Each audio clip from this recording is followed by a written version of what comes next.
A lot of people are not satisfied with the answers that we've been given in the Gene Hackman case. And look, I understand why. Personally, I accept the answers we've been given. I'm at peace with the explanation that we've been given. But I knew from the moment that they started switching up details early on in this case that would plant seeds of doubt. And that later on, when we got an explanation as to what happened, a lot of people wouldn't accept it. Because why should someone listen to what people are saying now when what we were told at first is not the same story that we have now? And some of the details can be easily explained away. I'm not saying that people should dwell on these things. But of course, when you report for days on end that the front door was found ajar, wide open, and then that changes to, wait, no, it wasn't. The back door was open. That's a detail that makes people kind of feel iffy. And then when you have the dog, first, oh, it's locked in a closet. No, it's in a crate. No, it's in the bathroom. Oh, turns out the dog wasn't dead after all. The dog was in a daycare. We have the wrong dog. It was the wrong breed. It was this dog. It was that dog. Those are little seeds of doubt that are being planted in people's minds. And it makes people lose confidence in the investigation. It makes people lose confidence in investigators.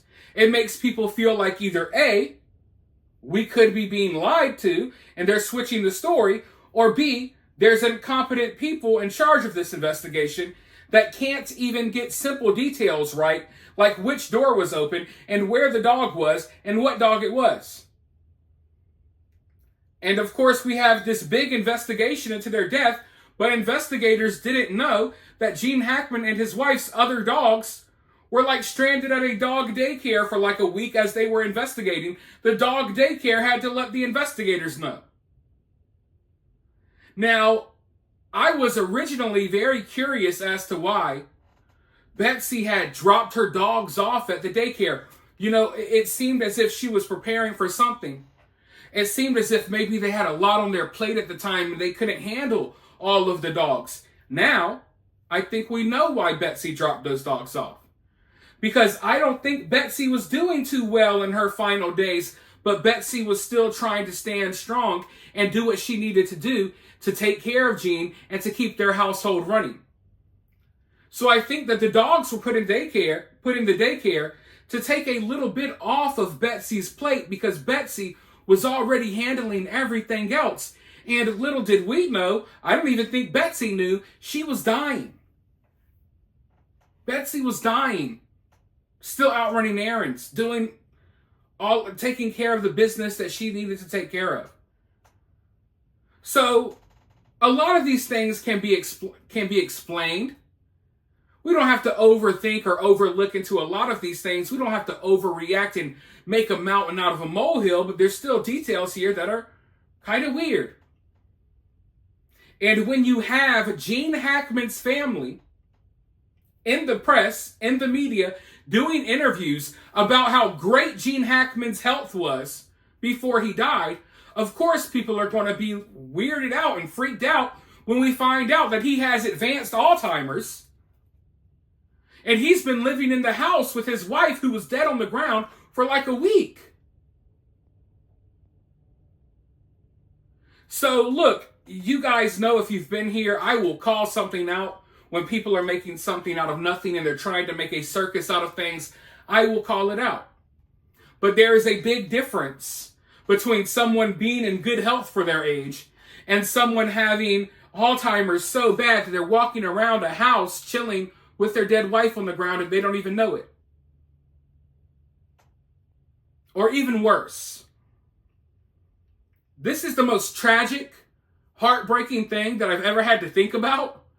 But because I had to think about it covering this case, now you got to think about it too. I think there's a possibility here that Gene, with this advanced Alzheimer's, maybe he discovered his wife dead, and then by the time he would get the phone and try to tell someone, he would forget. there's a possibility that over the course of that week that Gene was living in that home with his wife, no longer with us, on the ground, that Gene was discovering her, forgetting, discovering again, just heartbreak after heartbreak after heartbreak. Every day or every time you get up, you discover your wife dead on the ground, and then by the time you leave the room, you forget.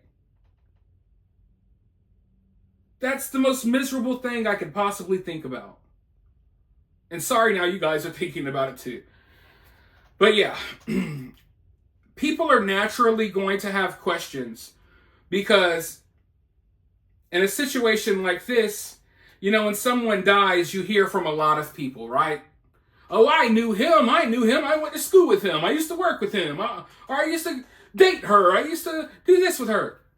You hear from a lot of people, but who we put more weight behind the things that family members say, right? So when you have a daughter or a son that's coming out saying, yeah, my 95-year-old dad was in great health, but it turns out they had advanced Alzheimer's, it's kind of weird. Now, we are not entitled to know any of these people's business.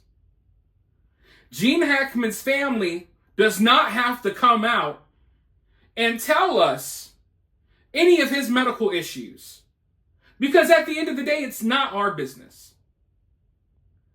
I don't think we are obligated, or I don't think we are on a need-to-know basis about all of Gene Hackman's health issues, right?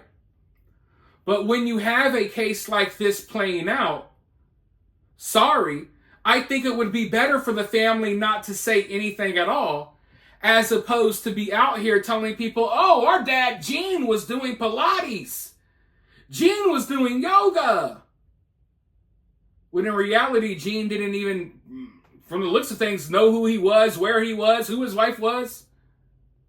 So yeah, it's kind of bizarre that we just watch interviews with his family talking about what great health he was in for his age, and then we find out from the autopsy that the dude had freaking advanced Alzheimer's. And all of these people who were speaking out that had recently, in recent years, in recent months, interacted with Betsy and Gene, none of them mentioned this at all. They mentioned conversations where Gene and Betsy would be joking about their dogs and stuff like that. And look, Gene Hackman is 95 years old. Obviously, the dude is not in the greatest health ever. I don't think anyone is at 95.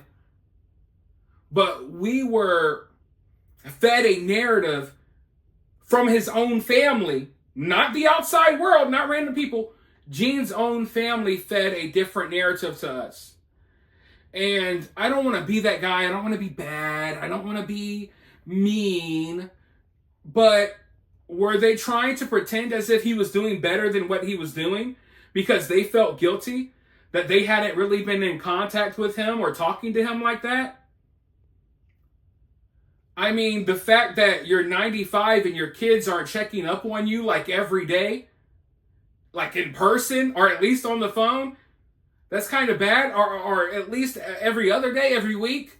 But they would go months on end without talking to him and literally knew that this dude was dealing with advanced Alzheimer's and still weren't talking to him. Now, I don't want to be too judgmental over the kids and the communication that they had with their father, because if you haven't seen it already, I put out a full video explaining that, you know, Gene Hackman was an actor and Gene Hackman was absent in his kids' lives. So it's not necessarily his kids' fault that they have been programmed in a way where they don't talk to their dad much. Their dad is what caused that. But still, in this advanced stage of life, 95 years old with Alzheimer's, now we know he was wandering around the house for a week with his wife dead on the ground. It just sucks. It's sad that this guy had kids that could have checked on him, but didn't. But they were perfectly okay being in the media telling people, oh, our dad was in great health doing yogas and Pilates. Whole time, Dad didn't even remember what was going on. Dad was not okay. I don't think Dad was doing Pilates and yoga. But all in all, I never thought I would say this, but I'm kind of siding with the internet on this one. I've covered enough cases to know how these things play out, and I know how the internet works. And while I accept the explanation that we have been given, I cannot sit here in good faith and criticize or blame anyone for having questions when investigators kind of messed up some things right from the beginning. And because, as I've laid out, we got a totally different story about Gene Hackman's health from his family than actual reality. You know what I mean? It would be one thing if people didn't weigh in. But there is a drastic difference between, oh, our father was doing pretty good. He was doing yoga and Pilates and all of that. And, oh, our father had advanced Alzheimer's and didn't even remember anyone. So, yeah, like I said, I accept the explanation, but I understand why you don't. But for now, let me know your thoughts down in the comments below. While you're down there, hit that thumbs up, hit that subscribe, ring that notification bell, and I'll talk to you all very soon in the next one.